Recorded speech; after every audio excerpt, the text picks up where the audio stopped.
Guys আশা কৰোঁ চবেই ভালে আছে। কাৰ কেনে খবৰ কমেণ্টত জনাব। আজি ভিডিঅ'টো বনালোঁ মেইন টপিক হ'ল কালি ৰাতি হঠাৎ ফেচবুকটো লগিং হোৱা নাছিলে, তাকে মই চিন্তা কৰিছোঁ কি হৈ গ'ল বুলি। 1 মিনিটৰ কাৰণে জিঅ'টো নাছিলে কমেণ্ট।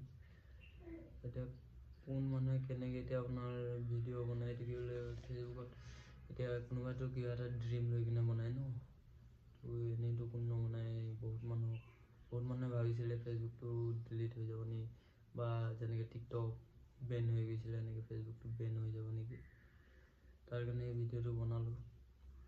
তাকে হঠাৎ 1 মিনিটৰ কাৰণে ময়ো ভাবিছিলোঁ যে কি হ'ল, ইমান কষ্ট কৰিছোঁ যেতিয়া আৰু হঠাৎ যদি এনেকৈ বেন হৈ যায় কিনো হ'ব। তাৰপিছত এনেকৈ মানে চাওঁতে অলপ নিউজত চাইছোঁ, তেতিয়া কৈছে ইনষ্টাগ্ৰাম আৰু ফেচবুকৰ ছাৰ্ভাৰ ডাউন আছিলে বুলি কৈছে। হঠাৎ